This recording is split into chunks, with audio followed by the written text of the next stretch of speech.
구독, 좋아요는 제게 큰 힘이 됩니다. 비 오는 새벽 4시 반, 충남 홍성군청 행사 끝난 뒤에 적막한 지방도로 옆 편의점 앞 플라스틱 의자에 앉아있는 박은채. 그녀는 반짝이는 트로트 행사복 위에 낡고해진 검은 패딩을 걸친 채 편의점 앞 빨간 플라스틱 의자에 혼자 앉아있다. 손에는 김이 올라오는 컵라면이 들려있고 뜨거운 국물을 천천히 들이켜며 멍하니 젖은 도로를 바라보고 있다. 행사 메이크업은 비와 땀 때문에 조금 번져있고 속눈썹 끝에는 피로가 묻어있다. 옆에는 오래된 여행용 가방 하나와 무대용 반짝이 구두가 놓여 있으며 멀리서는 서울 올라갈 낡은 봉고차 헤드라이트가 희미하게 보인다. 새벽 비 때문에 아스팔트엔 편의점 네온 사인이 길게 번져 반사되고 있다. 반짝이는 저가 행사복 위에는 오래된 검은 패딩 하나가 덮여 있고 메이크업은 새벽 습기와 피로 때문에 조금 번져 있다. 편의점 형광등 불빛 아래 얼굴엔 생활고와 긍정이 묘하게 동시에 남아있다. 테이블 위엔 구겨진 행사비 봉투와 동전 몇 개. 행사비 5만원에서 기름값, 반주기사 밥값 떼고 남은 초라한 3만원의 현실이 느껴진다. 그런데도 은채는 작은 행복을 붙잡듯 웃으며 말한다. 그래도 오늘은 두 곡 앵콜했다. 옆에는 술기운 살짝 오른 삼류 행사 MC가 담배를 문 채 씁쓸하게 혀를 차고 있다. 야, 너는 참 해맑다.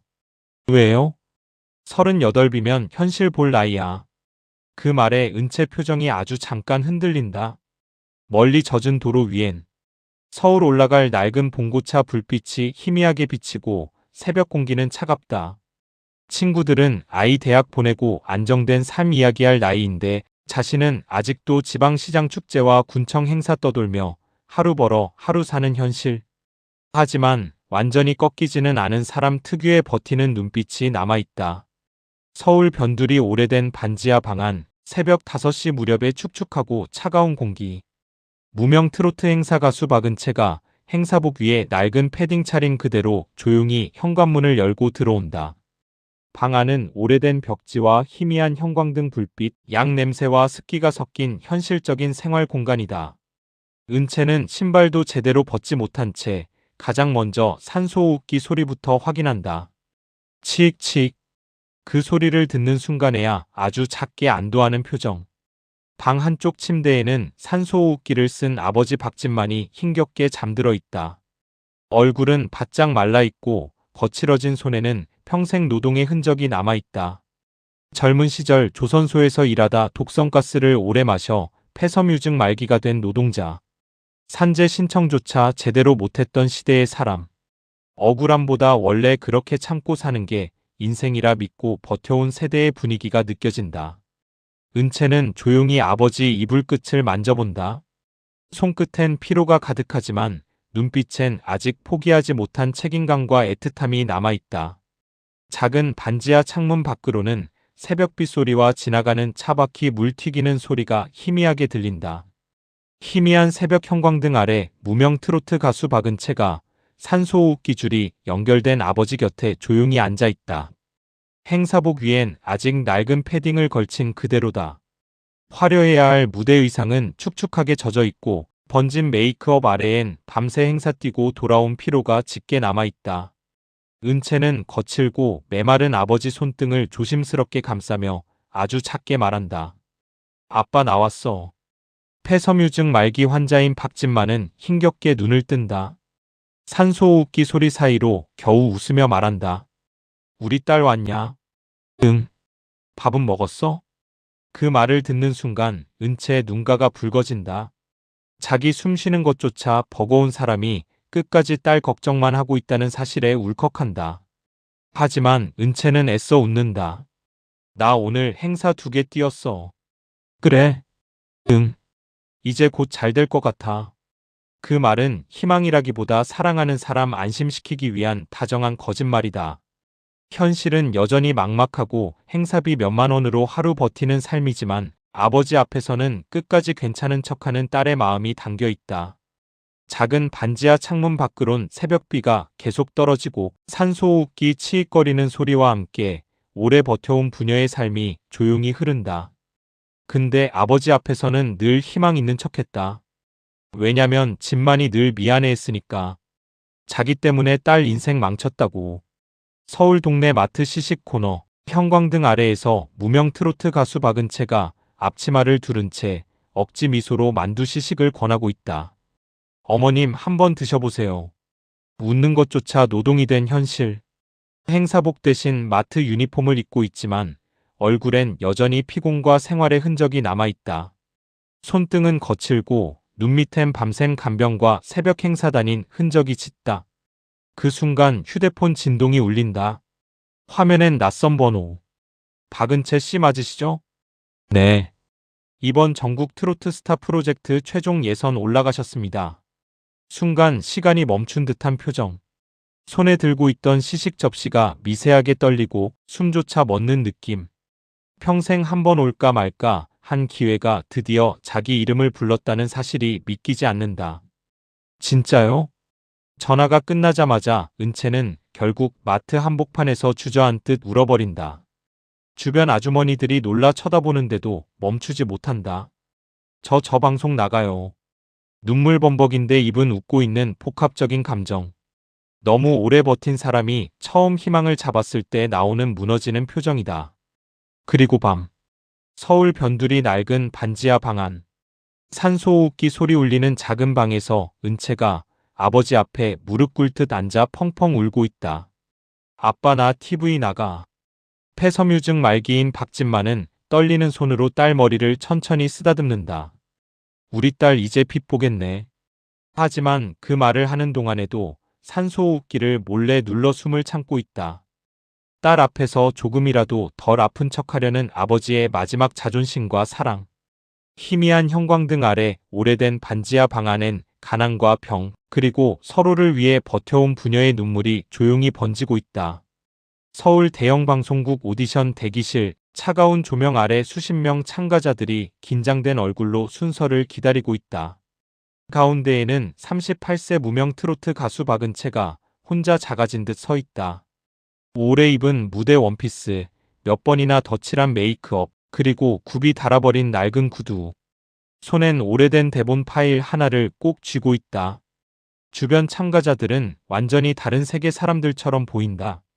화려한 스타일링을 받은 젊은 SNS 스타들, 수백만 팔로워 가진 인플루언서, 현역 아이돌 출신 참가자들까지 방송국 스태프들과 자연스럽게 웃으며 이야기하고 있다. 은채는 자신도 모르게 아래를 내려다본다. 닳아버린 구두굽. 오래 버틴 사람의 생활 흔적. 그 순간 뒤쪽에서 들려오는 비웃음 섞인 목소리. 저분은 어머니 참가자세요? 주변에서 작게 피식 웃음이 터지고 은채 귀끝이 순식간에 빨개진다. 수치심과 위축감이 동시에 밀려오는 순간. 하지만 아무 말도 하지 못한 채 손끝만 떨리고 있다.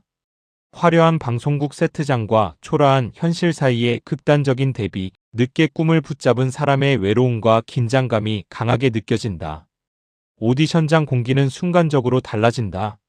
방금까지의 가벼운 조롱과 긴장감이 아니라 구조 자체가 바뀌는 느낌이다.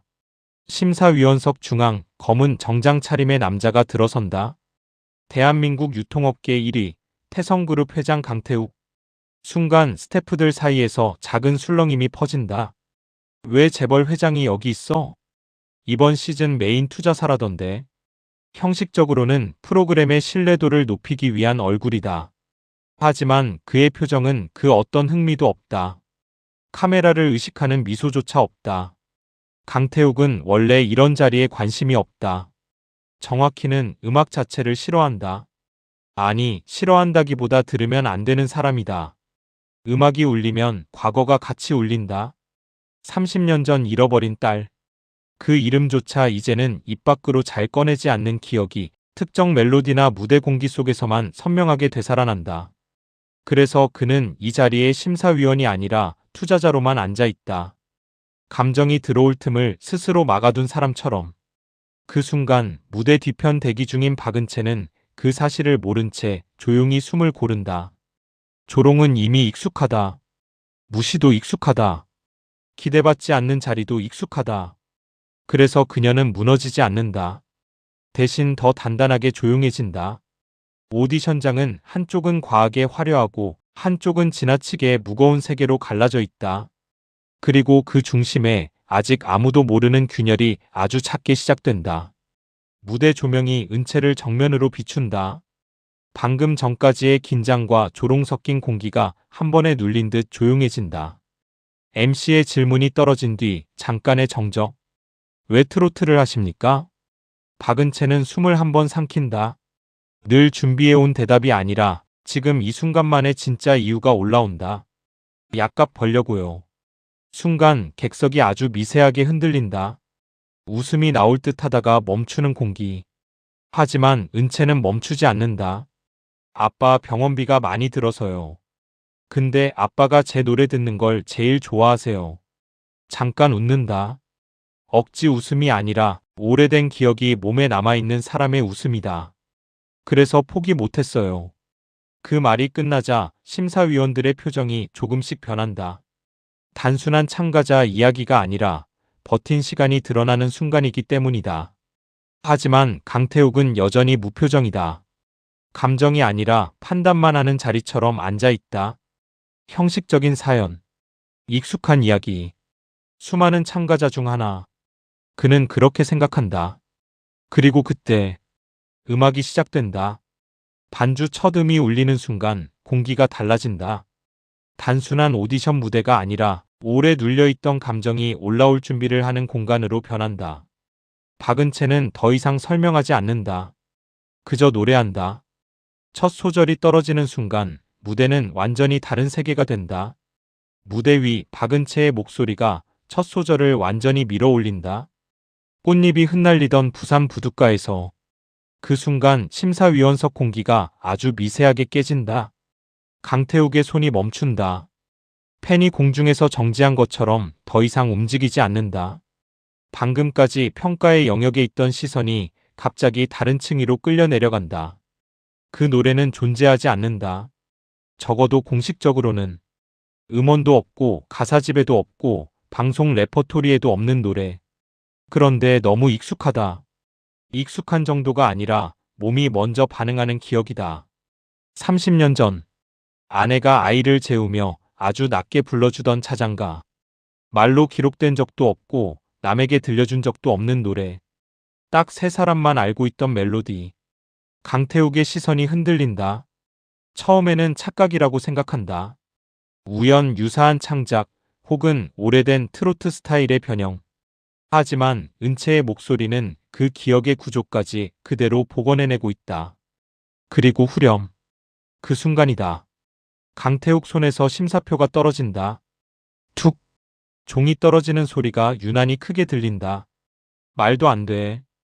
입 밖으로 나온 말은 판단이 아니라 반사다. 머리가 아니라 몸이 먼저 무너지는 순간이다.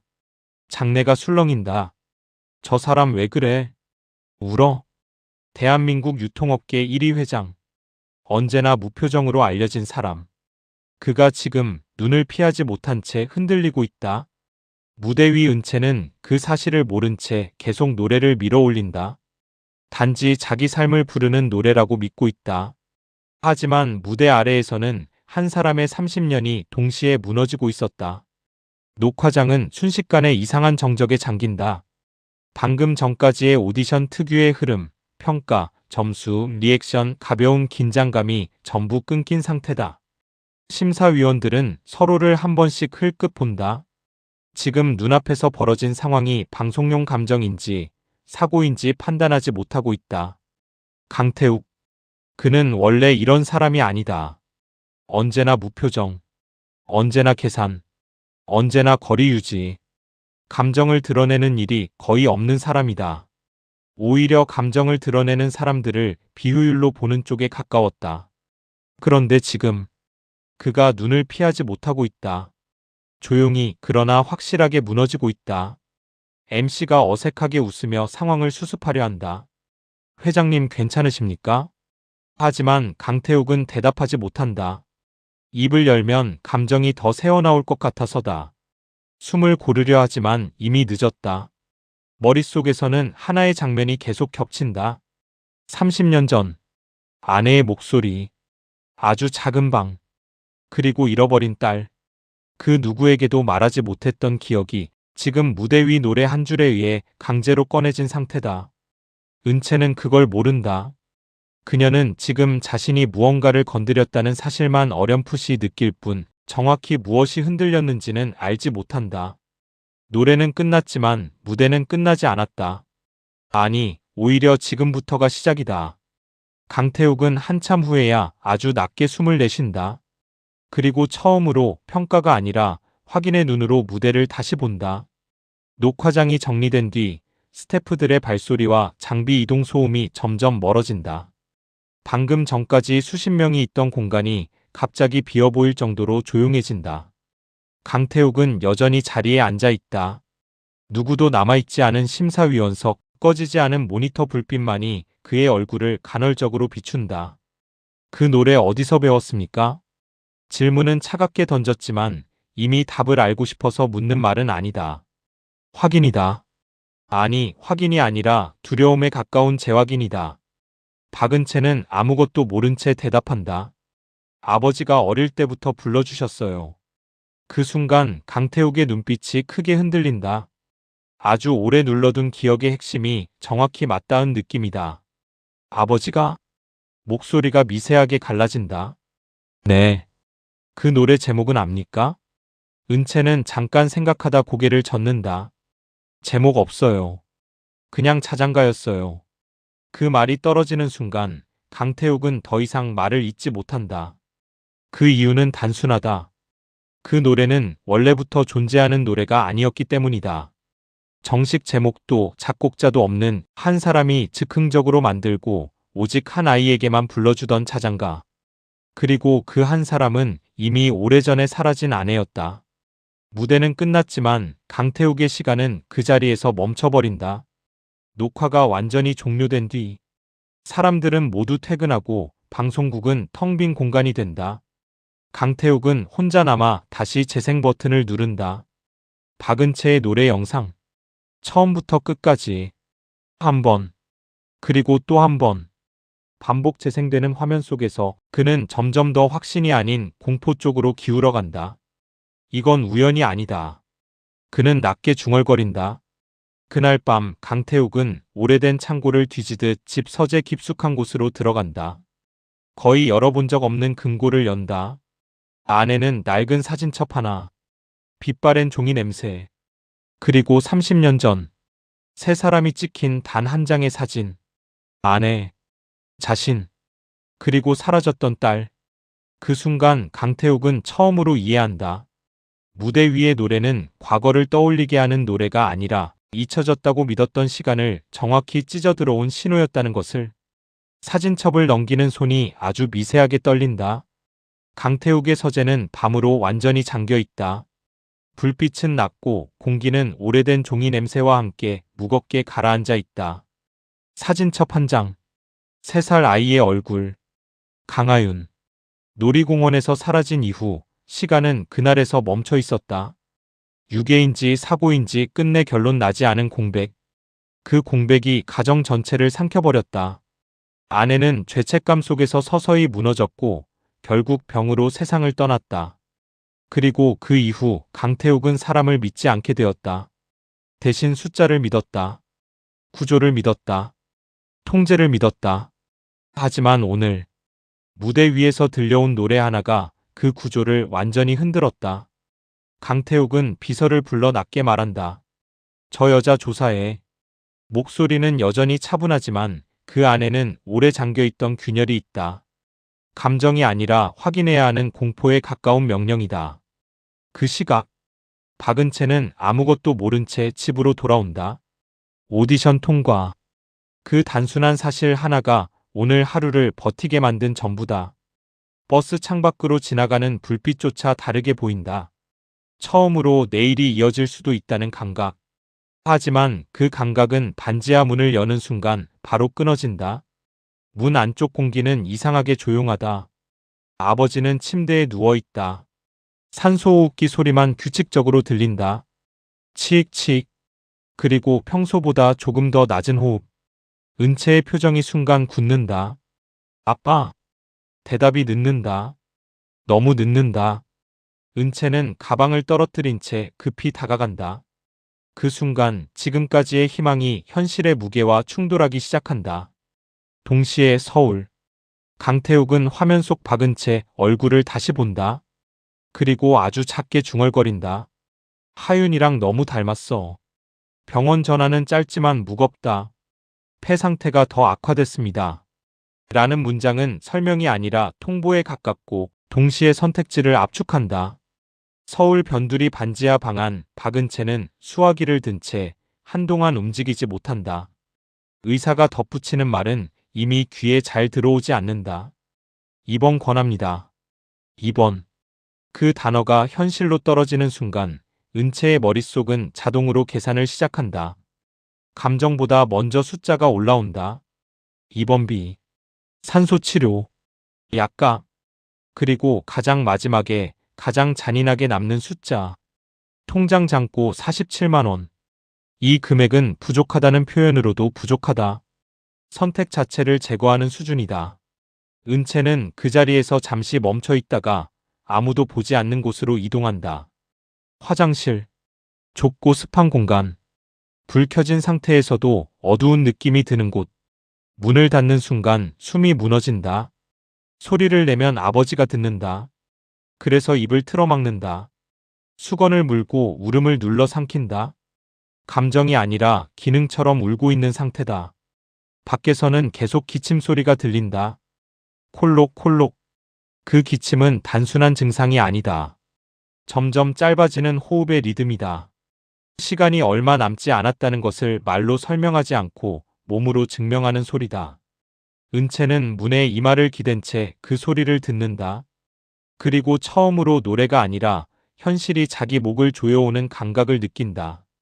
인터넷은 이미 박은채를 사건으로 만들고 있었다. 재벌 회장을 울린 무명 가수, 5만 원 행사 가수의 역주행, 심사위원장 오열 장면 공개.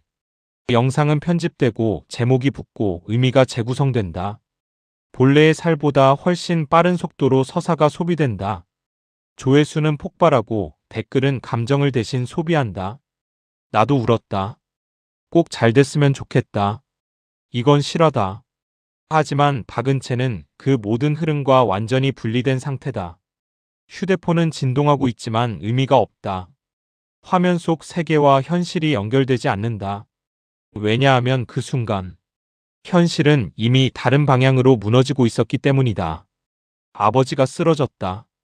반지하 방 안 산소호흡기 소리가 끊긴 듯 이어지고 호흡은 불규칙하게 얕아진다. 이전과 다른 급격한 변화.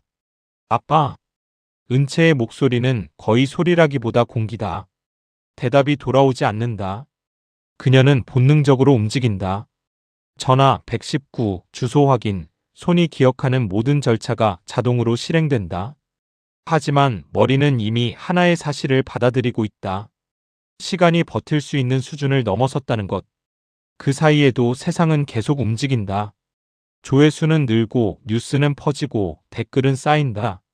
하지만 반지하 방 안에서는 아무 의미 없는 숫자일 뿐이다. 지금 이 공간에는 오직 한 가지 변수만 존재한다. 호흡. 그리고 점점 짧아지는 간격. 새벽 응급실 형광등 아래 공기는 차갑고 건조하다. 산소 마스크를 쓴 박진만은 이미 호흡이 얕아진 상태로 침대에 누워있고 모니터 숫자만이 생존을 증명하듯 깜빡인다. 의사의 말은 조심스럽지만 단호하다. 폐 기능이 너무 떨어졌습니다. 보호자분, 마음의 준비도 하셔야 합니다. 그 문장은 치료의 설명이 아니라 시간의 종료를 예고하는 통보다. 박은채는 그 자리에서 무너진다. 다리가 힘을 잃고 숨이 따라가지 않는다. 하지만 완전히 쓰러지기 전에 그녀는 손을 찾는다. 아버지 손. 산소 마스크 너머로 박진만이 아주 힘겹게 눈을 뜬다. 그리고 거의 소리라고 할 수 없는 목소리로 말한다. 울지 마라. 아빠 금방 괜찮아진다. 그 말은 의학적으로도 현실적으로도 불가능하다. 하지만 아버지는 평생 그래왔듯 끝까지 괜찮은 사람으로 남으려 한다. 자신이 아니라 딸을 먼저 안심시키는 방식으로. 같은 시간 서울. 강태욱의 서재는 또 다른 의미의 냉기로 가득 차 있다. 모니터에는 박은채의 기록이 펼쳐져 있다. 출생신고서, 병원 기록, 행사 이력, 생활 반경. 그는 이미 노래가 아니라 사람을 추적하고 있다. 그리고 이상한 점을 발견한다.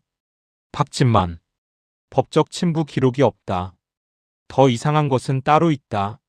출생신고가 실제 출생 시점보다 2년 늦다. 강태욱의 손이 아주 미세하게 멈춘다. 이건 단순한 행정 오류가 아니다. 누락이라기에도 구조가 비정상적이다. 그 순간 머릿속에서 오래된 가능성이 아주 작게 떠오른다. 그리고 그는 처음으로 이 사건이 우연이 아닐 수도 있다는 생각을 한다. 사진첩 속 30년 전 기억, 사라진 아이, 그리고 지금 눈앞에 있는 이름 모를 가수.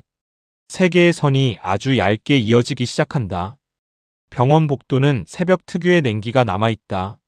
사람도 드물고 형광등만 일정하게 깜빡이며 시간을 무감각하게 만든다. 박은채는 그 끝에서 컵라면을 들고 있다. 24시간 넘게 이어진 긴장과 간병, 그리고 공복이 섞여 손이 미세하게 떨린다. 국물 한 입을 넘기는 순간 앞에 누군가 선다. 강태욱. 현실감이 잠깐 끊긴다. 방송국에서 봤던 사람, 뉴스에서만 보던 이름이 병원 복도 한가운데 서 있다. 회장님? 은채는 본능적으로 자세를 바로 잡지만 몸이 따라오지 않는다. 이미 한계에 가까운 상태다. 태욱은 대답하지 않는다. 대신 은채 얼굴을 아주 오래 본다. 시선이 단순한 관찰이 아니라 확인에 가깝다. 닮았다. 그건 흔한 닮은 느낌이 아니다. 눈매의 각도, 웃을 때 생기는 아주 작은 주름, 감정이 올라올 때 먼저 반응하는 방향까지 겹친다. 그리고 그 위로 더 오래된 얼굴이 겹친다. 아내. 죽은 줄 알았던 기억이 아니라 아직도 어딘가에 남아있는 기억처럼. 태욱은 아주 조심스럽게 묻는다. 어릴 때 기억납니까? 은채는 당황한다. 네. 3살 이전 기억. 질문 자체가 이상하다. 병원 복도에서 처음 본 사람이 묻기엔 너무 개인적이고 너무 특정한 질문이다. 잘 모르겠어요. 짧은 대답. 그리고 이어지는 한마디. 왜요? 그 순간 태욱은 대답을 삼킨다. 말하면 모든 것이 뒤집힐 것 같아서가 아니라 지금은 확정이 아니라 확인 과정이기 때문이다. 그는 아직 결정하지 않았다. 그래서 더 위험하다. 태욱은 아주 낮게 숨을 내쉰다. 아닙니다. 하지만 시선은 떨어지지 않는다. 오히려 더 깊어진다. 이제는 사람을 보는 눈이 아니라 시간을 되갚는 사람의 눈이다. 그 사이 병실 안에서는 또 다른 시간의 끝이 조용히 진행되고 있다. 병실 문이 열리며 공기가 한 번에 바뀐다. 환자 혈압 떨어집니다. 의료진의 목소리는 짧고 움직임은 빠르다. 침대 주변이 순식간에 분주해지고 모니터 경고음이 연속적으로 울린다. 삐삐삐. 박은채는 그대로 얼어붙는다. 방금까지의 대화, 컵라면, 강태욱의 시선 같은 모든 것이 한순간에 끊기고 오직 하나의 현실만 남는다. 아빠. 그녀는 본능적으로 병상 쪽으로 뛰어간다. 하지만 이미 의료진이 몸을 막고 있다. 보호자분 뒤로 물러나세요. 그리고 곧바로 결정된다. 중환자실 전환. 침대가 급히 이동되는 짧은 시간 동안 공간은 이상하게 고요해진다. 소리만 크고 사람들은 거의 숨을 죽인다. 그때였다. 박진만이 눈을 뜬다. 힘겹게, 아주 얇게. 그리고 시선이 한 사람에게 고정된다. 강태욱. 순간 얼굴이 굳는다. 혈압이 떨어지는 와중에도 표정이 바뀐다. 단순한 인식이 아니라 오래된 충격이 다시 떠오르는 반응이다. 당신. 산소 마스크 너머로 목소리가 갈라진다. 태욱의 눈빛도 흔들린다. 방금까지 확인이던 감정이 지금은 직면으로 바뀐다. 진만은 마치 마지막 힘을 끌어모으듯 손을 떤다. 이제 와서 나타났습니까? 은채는 그 자리에서 완전히 멈춘다. 머리가 이해를 거부한다.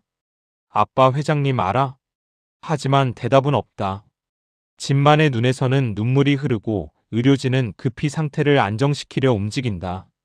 그러나 그 순간만큼은 생리적 위기보다 더 큰 것이 병실을 지배한다. 서로를 아는 두 사람. 그리고 아무것도 모른 채 그 사이에 서 있는 은채. 강태욱은 아무 말도 하지 못한다. 집만 역시 더 말할 힘이 없다.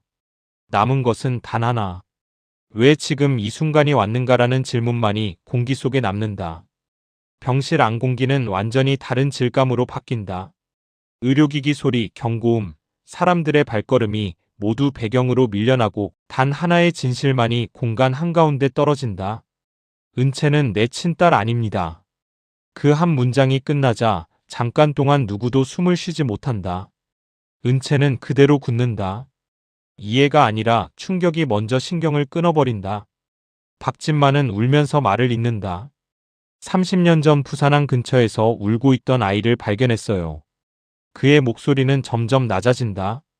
회상은 설명이 아니라 고백에 가깝다. 경찰에 신고하려 했는데 그날 뉴스에 재벌가 유괴 사건이 나오더군요.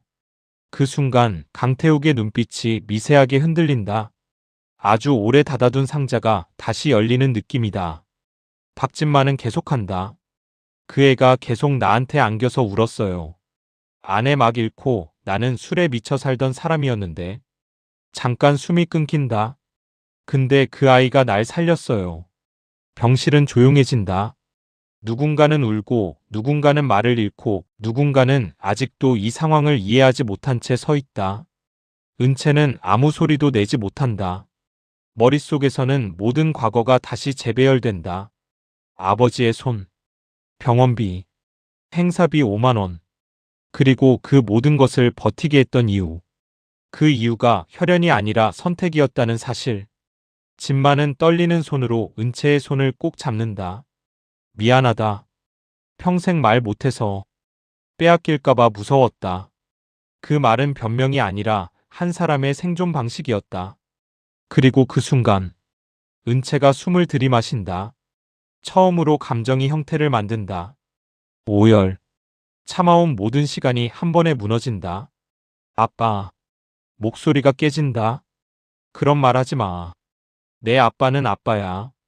진만은 그 말을 듣고 더 이상 버티지 못한다. 눈물이 아니라 오래 눌러온 삶 전체가 터져나온다. 아버지와 딸. 혈연보다 먼저 존재했던 관계가 지금 이 병실에서 처음으로 이름을 얻는다. 유전자 검사 결과는 단 하루 만에 나왔다. 일치. 그 한 단어가 모든 것을 뒤집는다. 30년 동안 닫혀있던 사건 파일이 한순간에 현재로 끌려 나온다. 뉴스는 즉시 폭발한다. 30년 전 실종된 재벌가 딸 발견. 무명 가수 태성그룹 후계자 가능성. 오디션 참가자의 충격 정체. 방송국은 이미 움직인다. 특집 편성, 긴급 인터뷰, 독점 계약, 광고 제안. 사람들은 사건을 콘텐츠로 바꾸기 위해 달려든다. 하지만 그 모든 소음은 병원 복도에서는 의미가 없다. 중환자실 앞. 박은채는 의자에 앉아 있다. 휴대폰은 계속 울린다. 화면은 계속 바뀐다. 이름이 계속 늘어난다. 하지만 그녀는 보지 않는다. 오직 한 사람 손만 잡고 있다. 아버지.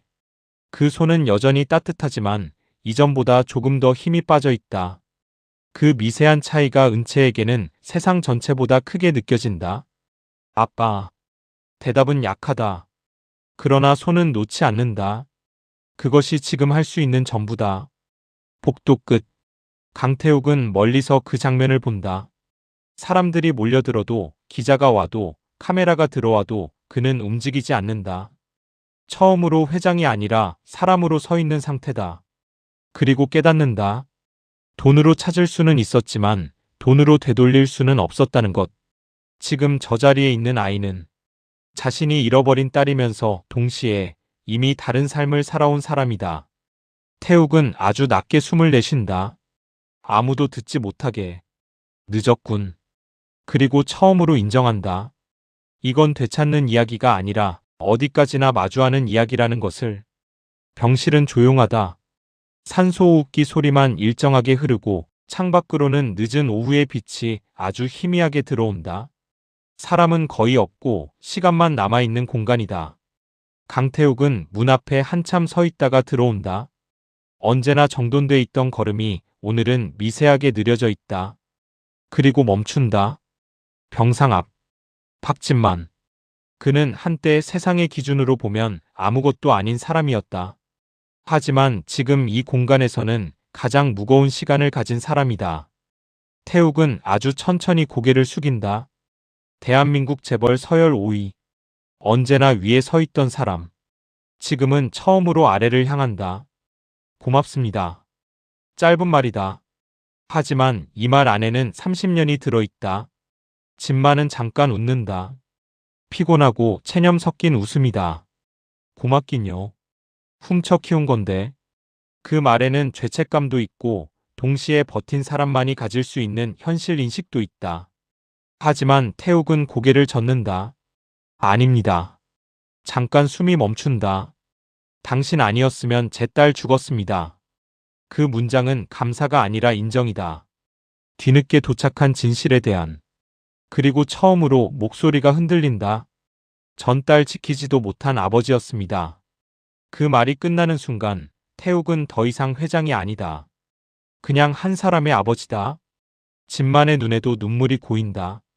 살면서 서로 다른 방식으로 아이를 지켜온 두 사람이 처음 같은 자리에 선다. 진만이 아주 낮게 말한다. 지키는 건 잠깐 숨을 고른다. 끝까지 같이 있는 겁니다. 태욱은 대답하지 못한다. 대신 고개를 깊게 숙인다. 병실에는 산소 소리와 함께 말로 설명할 수 없는 오래된 감정만이 조용히 남는다. 결승 무대 전날 방송국 대기실은 평소보다 훨씬 조용하다. 이전과 다른 조용함이다. 긴장감이 아니라 시선을 의식하는 침묵. 박은채는 소파 끝에 앉아 휴대폰을 내려다본다. 화면에는 여전히 같은 문장들이 반복된다. 금수저네. 처음부터 각본. 동정 끌려고 나온 거 아님? 문장 하나하나는 짧지만 누적되면 무게가 된다. 사람을 직접 때리지 않아도 충분히 무너뜨릴 수 있는 종류의 무게다. 은채는 천천히 화면을 끈다. 하지만 이미 몸이 기억한다. 읽지 않아도 남는 감각. 무대 뒤. 스태프들이 분주하게 움직이고 조명 테스트 소리가 간헐적으로 울린다. 그런데 은채는 그 소리조차 멀게 들린다. 예전 같으면 무대는 단순했다. 살기 위한 수단. 아버지를 위한 시간. 지금은 다르다. 평가받는 자리가 아니라 의심받는 자리가 되어버렸다. 그 차이가 사람을 가장 쉽게 무너뜨린다. 복도 끝. 강태욱은 멀리서 그 모습을 본다. 카메라 밖의 딸. 무대 위가 아니라 무대 뒤에서 이미 흔들리고 있는 사람. 그는 알고 있다. 세상은 진실보다 서사를 먼저 소비한다는 걸. 그리고 지금 은채는 진실이 아니라 서사로 재단되고 있다. 재벌 딸. 연출된 감동. 감성 소비 상품. 태욱은 천천히 고개를 숙인다. 이건 돈으로 해결할 수 있는 문제가 아니다. 그날 밤. 은채는 리허설 무대 위에 홀로 선다. 조명이 꺼진 상태에. 관객도 없고 음악도 없다. 그런데도 손이 떨린다. 예전에는 몰랐다. 무대가 두려운 게 아니라 무대 밖의 시선이 두려워지는 순간이 온다는 것을. 은채는 조용히 숨을 들이마신다. 그리고 스스로에게 말한다. 나는 그냥 노래하는 사람이야. 그 말은 누군가를 설득하기 위한 게 아니라 자신을 붙잡기 위한 문장이다. 무대는 아직 시작되지 않았다. 하지만 이미 시험은 시작된 상태다. 옥상은 밤 공기에 젖어 있었다. 도시의 불빛은 멀리 번지고 바람은 차갑게 사람의 표정을 지운다. 박은채는 난간에 기대어 조용히 울고 있었다. 소리를 내면 무너질 것 같아서 숨만 떨리게 내쉬고 있었다. 그때 뒤에서 아주 약한 기침 소리가 들린다. 콜록. 고개를 돌리면 박진만이 서 있다. 환자복 위에 얇은 외투를 걸치고 한 손에는 작은 산소통을 끌고 올라온 상태다. 숨이 안정적이지 않은데도 그걸 무릅쓰고 올라온 사람이다. 아빠 왜 나왔어? 은채는 놀라서 일어나려 하지만 다리가 먼저 흔들린다. 진만은 대답 대신 천천히 웃는다. 힘이 거의 남아있지 않은 웃음이다. 우리 딸 울고 있는데 어떻게 안 오냐? 그 말은 논리가 아니라 습관이다. 평생 그렇게 살아온 사람의 방식. 그리고 그는 주머니를 더듬는다. 구겨진 10,000원짜리 한 장. 종이는 오래됐고 구김도 많다. 하지만 의미는 그대로다. 은채의 숨이 멈춘다. 어릴 때 행사 끝나고 항상 주던 그 돈. 아빠. 목소리가 깨진다. 진마는 그 돈을 은채 손에 꼭 쥐어준다. 손이 떨리지만 놓지 않는다. 가난해도 잠깐 숨을 고른다. 사람 진심은 안 변한다. 너는 내 노래에 그걸 듣고 살아난 사람이 있으면 그걸로 된 거야. 그 말은 위로가 아니라 허락이다. 살아온 방식 전체를 인정하는 마지막 문장. 은채는 더 버티지 못한다. 아버지 품에 그대로 무너진다. 참아왔던 시간, 악플, 시선, 무대의 공포, 그리고 자신이 누구인가라는 질문까지 전부 한꺼번에 터진다. 진마는 아무 말 없이 등을 쓸어준다. 자신도 숨이 가쁘지만 지금 이 순간만큼은 아버지로 남아있다. 옥상 위에서 두 사람의 울음만이 오래된 도시 소음을 덮는다. 무대 조명이 완전히 올라간다. 결승전 생방송. 전국 시청률 1위. 사람들이 숨을 죽인 채 화면을 바라보고 있다. 재벌가 실종 딸의 마지막 무대. 무명 가수의 운명 결정 무대. 수많은 프레임이 은채를 향한다.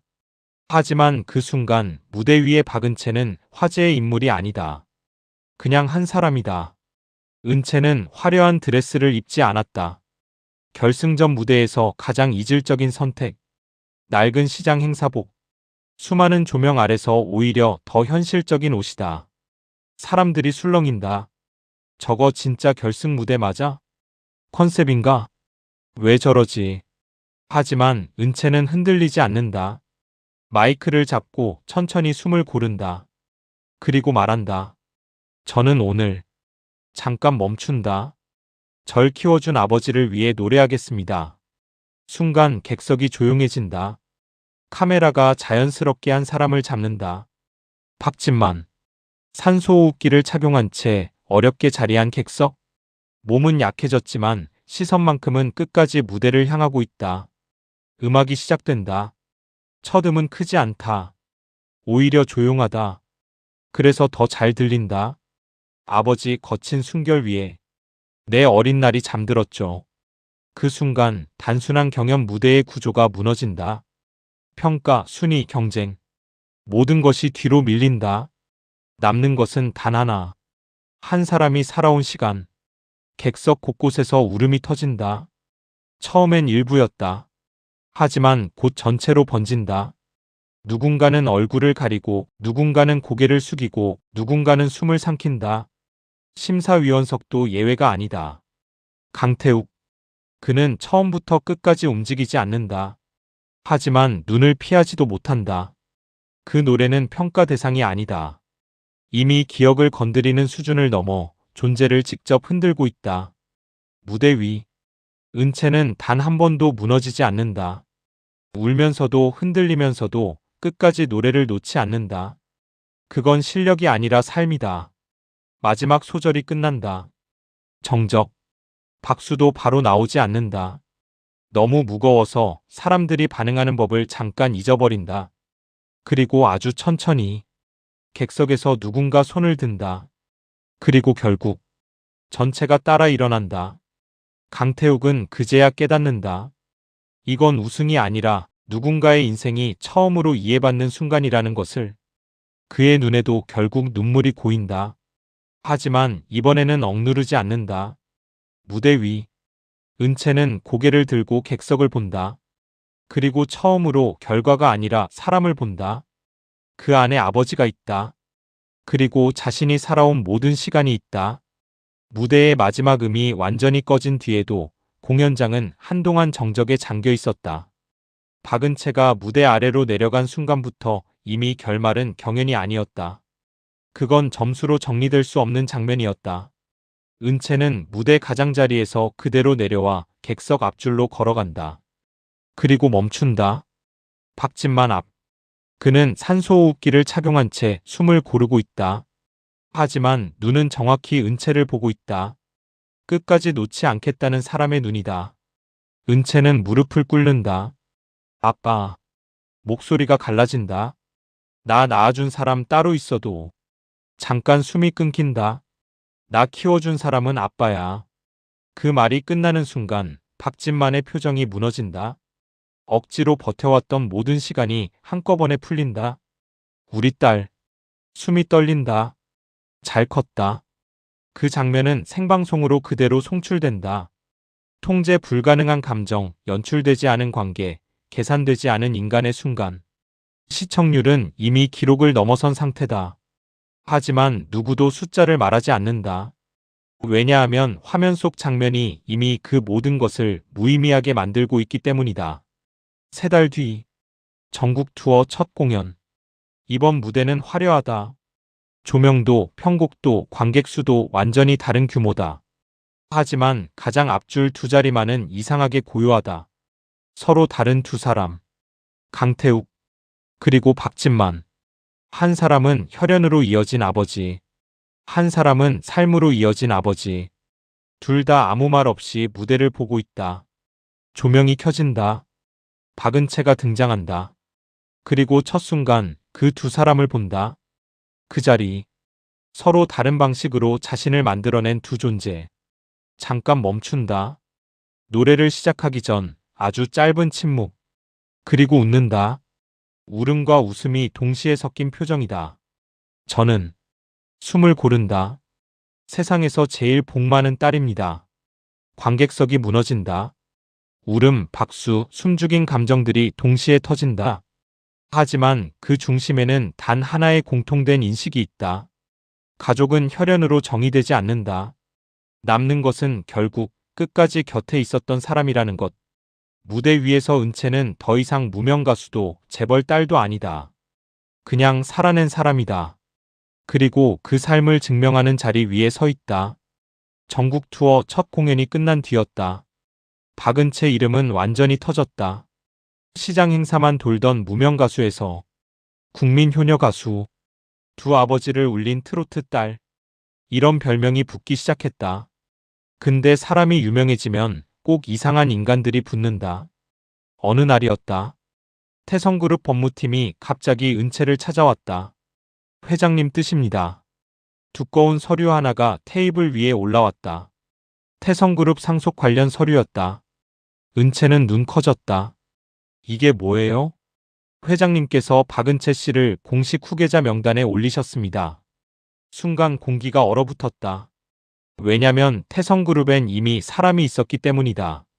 강태욱 회장의 조카, 강민철, 현재 그룹 부회장, 그리고 재계에서 제일 독하다고 소문난 남자였다. 그날 밤, 뉴스 하나가 터졌다. 실종 재벌딸, 태성그룹 후계 구도 흔드나? 인터넷 댓글은 난리 났다. 결국 돈이네. 갑자기 재벌딸 되더니 인생 역전. 노래보다 상속 관심 있는 거 아님? 은채는 휴대폰 꺼버렸다. 그리고 혼자 옥상 올라가 멍하니 서울 야경만 봤다. 그때 뒤에서 기침 소리 들렸다. 진만이었다. 추운데 왜 올라왔냐? 은채는 억지 웃음 지었다. 그냥 바람 좀 쐬려고. 근데 진만은 딸 얼굴만 보고도 다 알았다. 상처받았냐? 은채는 결국 울컥했다. 아빠, 사람들이 나보고 돈 욕심 있다고 해. 근데 난 그냥 노래하고 싶었던 건데. 진만은 조용히 딸 손 잡았다. 거칠고 굳은 살 박힌 손. 평생 노동만 한 손이었다. 사람은 원래 자기가 보고 싶은 것만 본다. 근데 넌 네 마음만 안 잃으면 돼. 은채는 결국 아버지 품에 얼굴 묻고 울었다. 근데 그 시각, 강민철은 완전히 폭주하고 있었다. 술병이 사무실 바닥에 굴러다녔다. 갑자기 웬 딸이 나타나. 30년 동안 없던 인간이. 비서는 벌벌 떨었다. 민철은 눈이 돌아가 있었다. 왜냐면 태성그룹은 원래 자기 것이었다. 근데 은채 등장으로 모든 게 흔들리기 시작했다. 그리고 그는 결심했다. 저 여자 반드시 끌어내린다. 며칠 전까지만 해도 국민 효녀라 불리던 사람이었다. 하지만 인터넷은 사랑보다 의심이 훨씬 빠르다.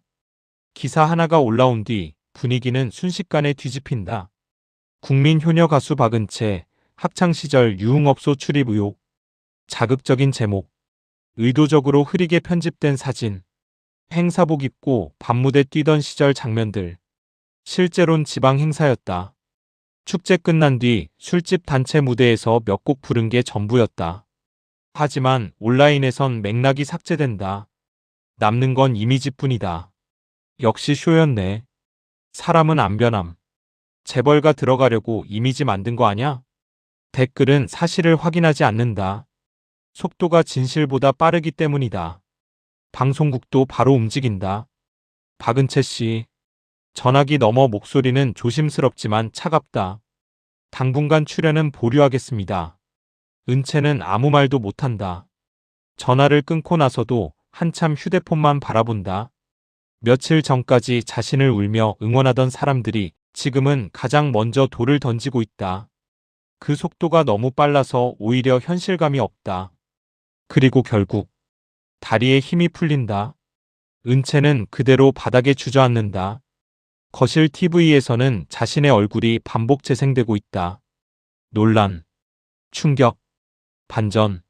삶 전체가 몇 개의 단어로 압축돼 소비된다. 은채는 TV를 끄려다 멈춘다. 문득 깨닫는다. 가난했을 땐 무시당했고 유명해지자 이번엔 의심받고 있다는 걸. 사람들은 결국 자기들이 보고 싶은 이야기만 본다. 그날 밤 박진만은 딸 몰래 기사를 읽다가 산소 마스크를 벗어던질 만큼 화를 낸다. 저게 무슨 개소리야? 숨이 가빠지는데도 손이 떨린다. 강태웅 역시 조용히 기사들을 읽고 있다. 그러다 화면을 꺼버린다. 그리고 아주 낮게 말한다. 이번엔 내가 맞겠다. 30년 동안 지키지 못했던 딸. 하지만 이번만큼은 누군가 함부로 망가뜨리게 두지 않겠다는 눈이었다. 방 안은 조용했다. 너무 조용해서 캐리어 바퀴 끄는 작은 소리조차 크게 들릴 정도였다. 박은채는 숨도 죽인 채 짐을 싼다. 옷 몇 벌, 낡은 행사복, 아버지 약 봉투. 손은 떨리고 있지만 멈추지 않는다. 머릿속엔 하나의 생각만 반복된다. 내가 없어지면 끝나겠지. 자기 때문에 아버지가 욕먹고 병든 몸으로 기사까지 보고 있다는 사실이 견딜 수 없었다. 그래서 떠나려 했다. 예전처럼 조용히 사라지는 방식으로. 현관문 손잡이를 잡는 순간 뒤에서 목소리가 들린다. 어디가? 은채 몸이 그대로 굳는다. 천천히 돌아보면 박진만이 서 있다. 산소호흡기를 낀 채 벽을 짚고 겨우 서 있는 상태. 숨은 거칠고 얼굴은 창백하다. 그런데 눈빛만큼은 흔들리지 않는다. 은채는 결국 울먹인다. 미안해서. 그 말이 끝나는 순간 진만 표정이 바뀐다. 그리고 처음으로, 정말 처음으로 딸에게 화를 낸다. 너 또 도망칠 거냐? 은채가 얼어붙는다. 살면서 들어본 적 없는 목소리다. 진만 눈은 이미 빨갛게 충혈돼 있다. 너 키우면서 숨을 고른다. 아빠가 제일 무서웠던 게 뭔 줄 아냐? 잠깐 침묵. 내가 세상 무서워서 주저앉는 거였다. 그 말은 꾸중이 아니다. 평생 품고 살아온 두려움이다. 가난보다 병보다 차별보다 더 무서웠던 것. 자기 딸이 결국 세상한테 져버리는 것. 은채는 더 이상 버티지 못한다. 그 자리에서 무너져 온다. 아이처럼. 진만은 떨리는 손으로 딸 얼굴을 닦아준다. 손끝은 약하지만 마음은 단단하다. 남이 뭐라든 너는 내 인생 살아. 그리고 아주 천천히 한 글자씩 눌러 말한다. 아빠는 죽어도 내 편이다. 그 순간 은채 안에서 무너졌던 무언가가 다시 붙는다. 세상이 등을 돌려도 괜찮다는 건 아니다. 하지만 단 한 사람이라도 끝까지 자기 편이면 다시 일어설 수 있다는 걸 처음 실감한다. 은채는 울면서 아버지 손을 붙잡는다. 그리고 아주 작게 고개를 끄덕인다. 도망치지 않겠다고. 이번엔 끝까지 살아보겠다고. 생방송 스튜디오 안공기는 팽팽했다. 모든 사람이 같은 예상을 하고 있었다. 박은채가 울면서 해명할 거라고. 억울하다고 말하거나 조작 기사라고 호소할 거라고. 방송국도 긴장했다. 제작진은 혹시 모를 사고 대비까지 하고 있었다. 하지만 무대 위로 올라온 은채는 예상과 달랐다. 울지도 않았다. 변명하지도 않았다. 그냥 조용히 마이크를 잡았다. 그리고 첫 마디를 꺼낸다. 맞습니다. 순간 객석이 술렁인다. 은채는 흔들리지 않는다. 저 시장 행사 뛰었습니다. 술집 행사도 갔습니다. 카메라 감독 손까지 잠깐 멈춘다. 보통은 숨기려 한다. 부정하려 한다. 그런데 은채는 오히려 정면으로 인정하고 있었다. 그리고 아주 천천히 말을 잇는다. 왜냐면 숨이 미세하게 떨린다. 아버지 약값 벌어야 했거든요. 그 순간 스튜디오 전체가 조용해진다. 누구도 바로 반응하지 못한다. 그건 단순한 사연이 아니라 너무 현실적인 삶의 문장이었기 때문이다. 은채는 눈물을 참은 채 계속 말한다. 누군가는 창피하다고 합니다. 근데 저는 잠깐 고개를 든다. 부끄럽지 않습니다. 목소리는 크지 않다. 하지만 이상하게 더 멀리 퍼진다. 그리고 마지막 문장. 가난은 죄가 아닙니다. 그 장면은 실시간으로 전국에 송출된다. 조회수가 폭발한다. 댓글창 속도가 서버를 따라가지 못할 정도다. 특히 50대, 60대 시청자들의 반응이 터진다. 나도 밤업소 다니며 자식 키웠다. 왜 저게 부끄러운 일이냐? 진짜 사람 냄새 난다. 은채야, 절대 무너지지 마라. 그 댓글들은 단순한 응원이 아니다. 자기 세대가 숨기고 살았던 삶의 고백이다. 인터넷 분위기는 순식간에 바뀐다. 사람들은 드디어 보기 시작한다. 행사 가수라는 말 뒤에 있던 현실을. 누군가는 병원비를 벌기 위해 노래했고, 누군가는 새벽 술집 무대에서 가족을 먹여 살렸다는 사실을. 그리고 그날 이후 박은채는 단순한 스타가 아니라 누군가의 삶을 대신 말해준 사람이 된다. 방송을 보던 박진만은 결국 울음을 터뜨린다. 산소 마스크 안쪽으로 숨이 흔들린다. 하지만 눈빛만큼은 웃고 있다. 우리 딸. 그 한마디 안에는 자랑, 미안함, 사랑, 그리고 평생의 시간이 모두 담겨 있었다. 기자회견장은 카메라 플래시로 번쩍였다. 강민철은 준비된 원고를 내려다보다가 천천히 고개를 든다. 계산이 끝난 사람의 얼굴이었다. 박진만 씨는 잠깐 말을 끊는다. 30년 전 실종된 재벌가 아이를 숨긴 인물입니다. 순간 플래시가 폭발한다. 기자들은 기다렸다는 듯 질문을 쏟아낸다. 유괴 혐의 말씀하시는 겁니까? 당시 신고를 고의로 안 했다는 건가요? 태성그룹은 이 사실을 알고 있었습니까? 강민철은 직접적인 단어는 피한다. 하지만 더 악질적이다. 사람들이 스스로 가장 자극적인 결론을 내리도록 유도한다. 판단은 국민 여러분이 하시리라 믿습니다. 그 한마디로 끝이었다. 뉴스는 순식간에 전국으로 퍼진다. 국민 효녀의 충격 과거. 양아버지 사실상 유괴범. 30년 은폐 의혹. 병원 앞에는 기자들이 몰려든다.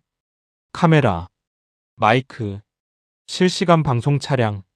조용해야 할 병원이 사람들의 호기심으로 뒤덮인다. 박은채는 복도 끝에서 그 장면을 본다. 아버지가 산소호흡기 낀 채 병실에 누워 있는데 밖에서는 누군가 그의 인생을 몇 줄짜리 자극 기사로 잘라내고 있다. 손이 떨린다. 숨도 잘 안 쉬어진다. 유괴범. 그 단어가 머릿속을 계속 찌른다. 하지만 누구보다 잘 안다.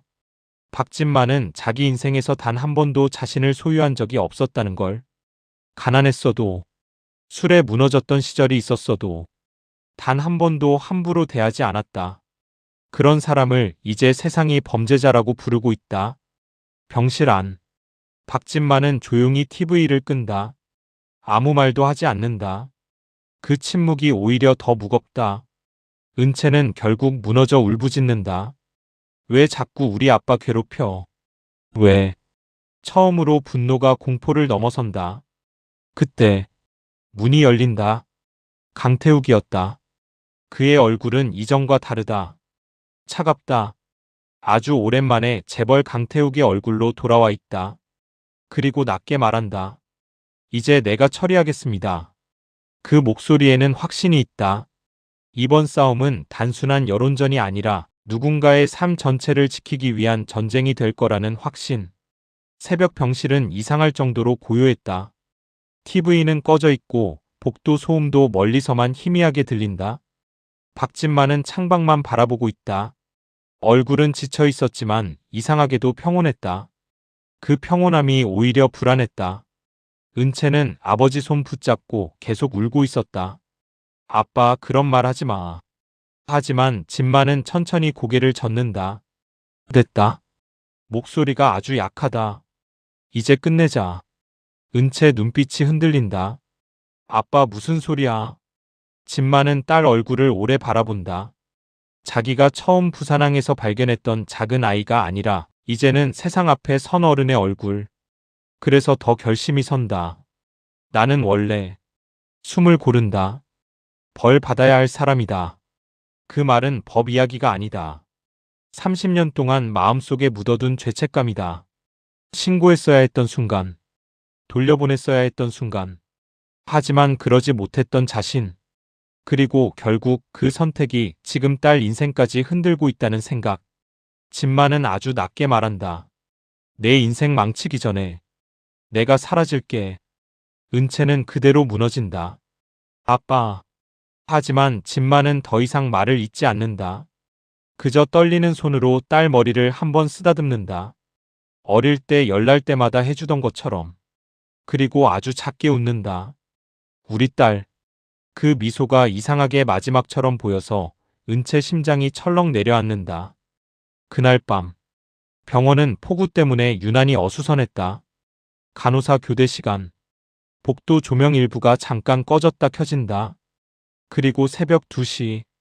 간호사가 병실 문을 열었을 때 침대는 비어 있었다. 산소호흡기 선만 덩그러니 흔들리고 있었다. 은채는 병원 복도를 미친 듯이 뛰어다닌다. 아빠. 엘리베이터. 계단. 옥상. 숨이 끊어질 듯 외치지만 대답은 없다. 병원 정문 CCTV에는 마지막 장면만 남아있다. 얇은 환자복 위에 외투 하나 걸친 채 작은 산소통 끌고 빗속으로 걸어나가는 박진만의 뒷모습. 완전히 혼자. 그 화면을 본 순간 은채는 그대로 주저앉는다. 그리고 처음으로 직감한다. 아버지가 정말 자신을 떠나려 한다는 걸. 새벽의 서울은 너무 차가웠다. 눈발은 점점 굵어졌고 사람들은 고개 숙인 채 자기 갈 길만 지나갔다. 하지만 박은채는 멈추지 못했다. 시장 골목. 낡은 고시원. 예전에 둘이 살던 동네. 아버지가 갈 만한 곳은 전부 뒤졌다. 숨은 이미 한계를 넘었고 목소리는 갈라져 거의 소리도 나오지 않았다. 그래도 계속 외쳤다. 아빠. 사람들이 돌아봤다. 누군가는 알아봤다. TV 속 그 가수. 하지만 지금의 은채는 연예인이 아니었다. 눈 맞으며 길거리 헤매는 딸일 뿐이었다. 새벽 3시를 넘긴 무렵 휴대폰이 울린다. 부산번호. 은채 손이 떨린다. 여보세요. 전화기 너머 남자 목소리가 들린다. 혹시 보호자분 되십니까? 순간 심장이 내려앉는다. 박진만 씨가 부산항 근처에서 쓰러지셨습니다. 그 말 이후는 잘 들리지 않는다. 귀에서 웅웅거리는 소리만 난다. 부산항. 은채 머릿속에 어떤 장면이 스쳐 지나간다. 30년 전. 진만이 울고 있던 아이를 처음 발견했던 곳. 그리고 지금. 모든 걸 끝내려는 사람처럼 다시 그곳으로 돌아간 아버지. 은채는 그대로 주저앉는다. 손에서 휴대폰이 미끄러진다. 눈물이 아니라 공포가 먼저 터진다. 아빠. 숨이 안 쉬어진다. 그 순간 처음 깨닫는다. 자기는 평생 아버지가 자기를 버리지 않을 거라고 믿고 살았다는 걸. 그래서 한 번도 상상 못했다. 아버지가 먼저 떠나는 세상을. 그 시각. 부산항 응급실.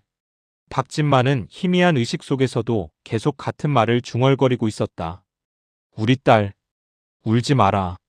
의사는 고개를 저었다. 저체온증. 호흡 부전 악화. 폐 기능 급격 저하. 몸이 이미 버틸 수 있는 한계를 넘어서고 있었다. 강태욱은 그 소식을 듣자마자 바로 헬기를 준비시킨다. 하지만 이동 준비 중에도 한 가지 생각만 머릿속을 떠나지 않는다. 30년 전엔 딸을 놓쳤다. 그리고 지금 딸의 아버지까지 잃게 만들 수는 없다는 것. 부산항 바다는 새벽 눈발 속에서 검게 흔들리고 있었다. 30년 전, 한 남자가 삶을 포기하려던 순간 작은 아이 하나가 그의 손가락을 붙잡았다. 그리고 지금 그 아이가 울면서 다시 그 남자를 붙잡고 있었다. 아빠. 박은채는 그대로 무릎 꿇고 박진만을 끌어안는다. 차가운 몸, 거칠어진 숨. 산소통은 이미 거의 바닥나 있었다. 진만은 희미하게 웃는다. 여기서 널 처음 봤다. 바람이 세게 분다. 눈발이 얼굴에 붙는다. 진만은 떨리는 손으로 은채의 얼굴을 만진다. 그때 내가 숨이 끊길 듯 흔들린다. 내 손가락 붙잡았어. 은채는 울면서 고개를 젓는다. 아빠 그만 말해. 하지만 진만은 끝까지 말하려 한다. 그래서 눈물이 흐른다. 살고 싶어졌어. 은채는 결국 오열한다. 아빠 죽지 마. 나 이제 아빠 없으면 못 살아. 그 말은 어린애처럼 터져나온 진심이었다. 평생 자기 세상이라고 믿었던 사람이 지금 눈앞에서 사라질 것 같은 공포. 그 순간 뒤에서 발소리가 들린다. 강태욱이었다. 검은 코트 위로 눈이 쌓여 있었다. 숨도 거칠다. 서울에서 급히 내려온 뒤 한순간도 쉬지 않은 얼굴. 하지만 그는 회장처럼 걷지 않았다. 천천히, 아주 천천히. 박진만 앞까지 걸어온다. 그리고 모든 사람이 얼어붙는다. 강태욱이 그대로 무릎을 꿇는다. 차가운 부산항 바닥 위. 대한민국 재벌 회장. 평생 누구에게도 고개 숙이지 않던 사람이 지금 한 남자 앞에 무너져 있다. 부탁드립니다. 목소리가 떨린다. 태욱 눈에서는 눈물이 계속 떨어진다. 제발 살아주십시오. 숨을 삼킨다. 그리고 처음으로 진심을 꺼낸다. 당신은 내 딸 아버지입니다. 순간 은채는 울음을 멈춘 채 태욱을 바라본다. 박진만도 흔들리는 눈빛으로 그를 본다. 그 말은 단순한 감사가 아니다. 30년 동안 자신이 하지 못했던 역할을 인정하는 패배이자 존경이자 사랑이었다. 태욱은 고개를 더 숙인다. 한 번만 우리 은채 옆에 더 있어 주십시오. 바다바람이 세게 분다. 눈발 사이로 세 사람의 그림자가 흔들린다. 낳아준 아버지, 키워준 아버지, 그리고 그 사랑 사이에서 살아남은 딸. 그 누구도 완벽하지 않았다. 하지만 모두 진심이었다. 그리고 바로 그 순간 박진만의 떨리던 손이 천천히 두 사람 손 위에 포개진다. 차갑던 손끝에 아주 미세한 온기가 돌아오기 시작했다. 순간 공연장이 술렁였다. 스크린 속 젊은 시절 사진이 아니라 진짜 박진만이 객석에 앉아 있었다. 얇아진 얼굴, 조금 야윈 몸. 하지만 눈빛만큼은 1년 전보다 훨씬 편안했다. 산소호흡기는 이제 작은 휴대용으로 바뀌어 있었고 옆자리에는 강태욱이 조용히 앉아 있었다. 두 사람은 아무 말 없이 무대를 바라보고 있었다. 그리고 그 장면을 본 순간 잠실체육관 여기저기서 울음이 더 크게 터졌다. 박은채도 노래하다 말고 화면을 본다. 아버지, 살아있었다. 그 사실 하나가 갑자기 현실처럼 밀려온다. 부산항 그날 밤 이후. 수술, 긴 재활, 끝나지 않는 치료. 의사들은 기적이라고 했다. 하지만 은채는 안다. 아버지는 원래 그런 사람이었다. 끝까지 버티는 사람. 은채의 눈물이 결국 무너진다. 노래를 잠깐 멈춘 채 웃으며 운다. 아빠. 객석 마이크에도 작게 웃음 섞인 울음이 번진다. 박진만은 멋쩍게 손 흔든다. 마치 동네 행사장 와 있는 평범한 아버지처럼. 그 모습이 더 사람들을 울린다. 강태욱은 옆에서 조용히 진만을 바라본다. 그리고 아주 작게 말한다. 고생 많으셨습니다. 진만은 피식 웃는다. 이제 좀 살만합니다. 그 짧은 대화 안에는 서로가 잃어버렸던 30년이 모두 들어 있었다. 무대 위. 은채는 다시 마이크를 잡는다. 숨을 고른다. 그리고 웃으며 말한다. 우리 아빠 아직 안 죽었습니다. 순간 관객석에서 웃음과 박수가 동시에 터진다. 울면서 웃는 사람들. 누군가는 남편 손을 잡고 울고 누군가는 돌아가신 부모 생각에 고개를 숙인다. 왜냐하면 다들 알고 있기 때문이다. 인생은 결국 거창한 성공보다 끝까지 자기 사람 지켜낸 시간이 더 오래 남는다는 걸. 은채는 마지막 곡을 시작한다. 당신 거친 손이 내 세상 전부였다고. 이번엔 관객들이 같이 따라 부른다.